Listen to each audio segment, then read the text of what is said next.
climb the steep track from the west to the point and see the women, each in turn, stand to dance. Is that dancing? Perhaps to caper. Yes. Like strutting birds when they display. They are at play.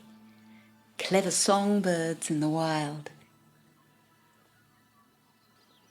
They mimic a walk, a stance, the behaviour and inclinations, and then they sit again.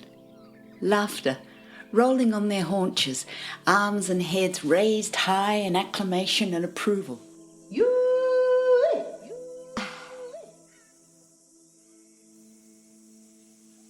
I wait by the trees and I watch. There is no doubt they have the starman perfectly. Head moving down and up again as he stabs at his notebook, earnest and determined, busy at his work. Then he leaves, he soars away, lifting to a nest on high. Impeccable.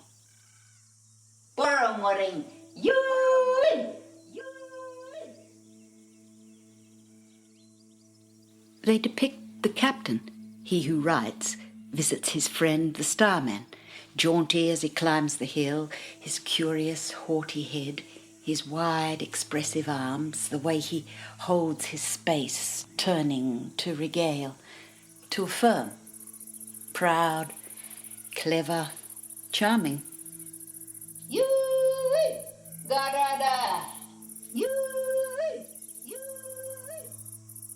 And then I see a rolling, uneven gait. It is me, back straight, beak-like nose, my proud profile. They make me run, tall and troubled. My head bends to the slate, then lifts and turns toward him. A dreamy gaze held long. Then they laugh.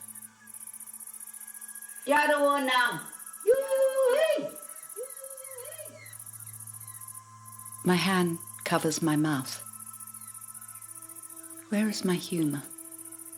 I do not laugh. Where is my joy, courage to play? I've lost it all. Fist to mouth, I find that I'm weeping. Stupid, useless tears. Body shaking, rocking.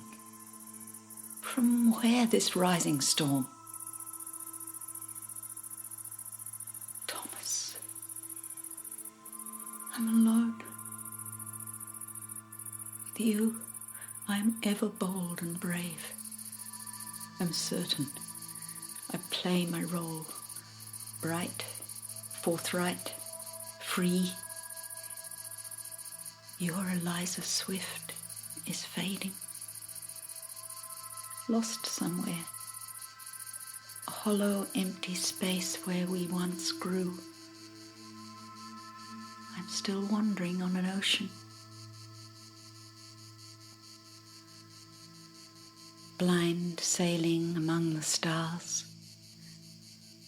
Oh, that I had never desired you. That innocence still bound us, my body yet awakened. I slide to the ground. I succumb to streaming tears. Deep, ragged, piteous sobbing escapes from me. In this forest of stringy leaves and paper trees, I am torn to ragged strips. A spirit leaves my body and echoes high above me, swarming. Reckless, arrogant woman, slave to my body's urges. I became for you a stranger, rapacious, intimate stranger.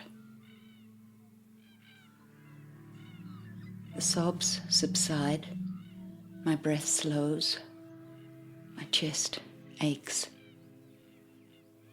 The wailing now no more than a long, soft, wavering lament. I am latched inside this time and space, stranded. I lift my sodden face to see the watcher standing before me, tall, straight, still.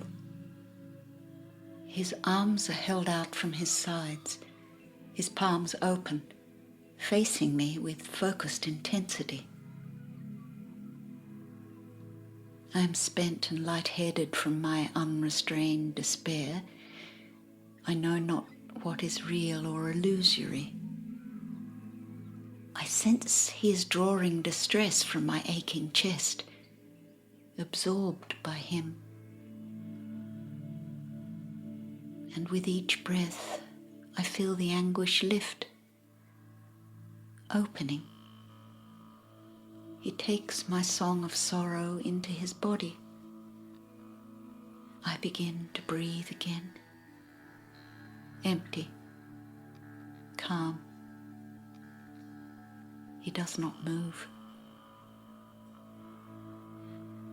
I look to his face. He does not meet my eyes. I remain slumped against the tree, its bark soft and warm. I lift my head. He stands there, straight and impossibly tall. My eyes are drawn to the lines across his chest. I see them pale and raised on dark satin skin. His arms still take the shape of a bird, wings slightly lifted. Slowly, he turns the open palms away. Every movement a binding spell, slow and calm, turning. His open palms turn once more to me. There comes a change, a current of warmth. It bathes my body. A comforting balm floods my belly, breast and heart, my face, my head. I am submerged in deep, warm water. I'm floating. My whole body is floating in a sea, recomposing. Gentle waves. I am weightless. The spring sunshine returns through the thin, twisting leaves above.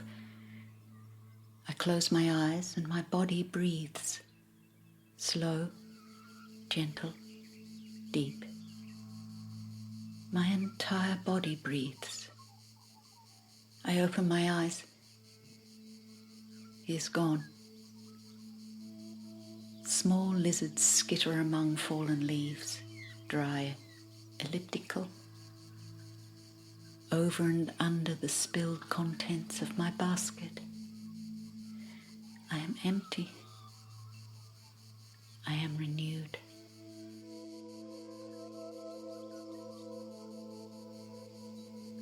I walk over to the women and find a place among them. I breathe the smoke from their small fire deep into my chest. I sit, silent, quietly calm. I simply sit. The women set alight twigs of curling leaves. They wave the fragrant smoke towards me. They sit and fan the smoke all around me, singing soft and plaintive songs.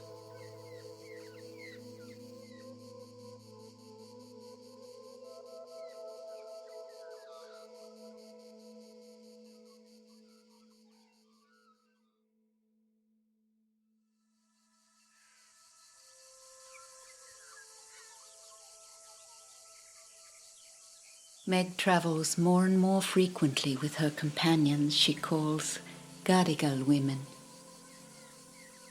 They roam through the forests, collecting fruit and herbs, shellfish and yams.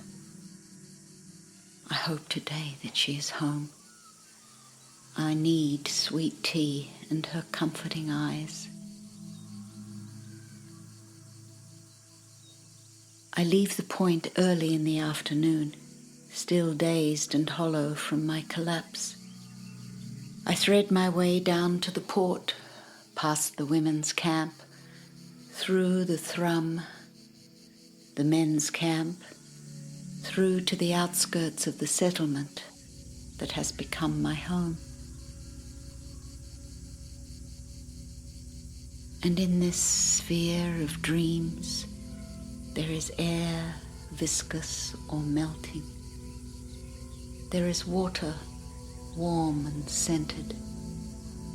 There is land, stony or crumbling. There is a world of stars, the changing moon, the sun spinning, tumbling toward the land each day, only to stand again each morning, dizzy from dark slumber.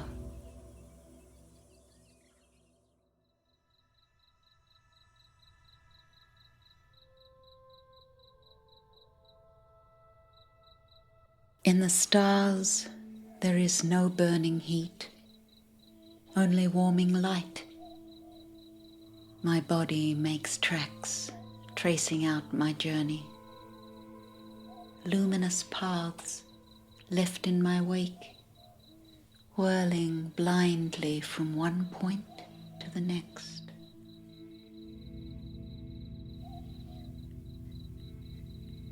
I recall my spiral into despair on the point.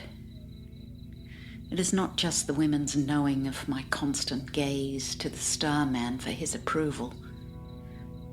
I know now in my heart that I have looked to him for love, for comfort and release. Not there, my purpose. It is not there mimicking of my gait on the way I hold myself. I'm of course accustomed to that. Tall, troubled, separate, stalking beaked bird. No. It is what descends on me, looming. It is the heavy ache of truth impending. I can no longer find my spirit. I have lost the path to joy, my humor, my thirst for life. My freedom is dissipating. I was once alone and strong. I am sinking. In a pool of fear, I find no grounding for my feet. Grief will engulf me, even in my dreams. It's time to share with Meg more of my stories. She often asks, and I brush her away. She knows that I was widowed shortly before sailing. She knows I gave birth to my daughter at sea. Sweet babe, never to touch the land of this new adventure. I feel the warmth and wisdom in Meg's searching eyes. I keep my story to myself. I'm not ready. My courage takes but shallow breaths. A tiny bird, its beak opening and closing again. For what? Morsels? I do not want pity. I want release. I will not burden her with my sorrow, my regret. I want my flight. I want only to appear and disappear there in the fantasy of my dreams. I've tried, and I am failing to find or lose myself in the endeavor of my work on the language.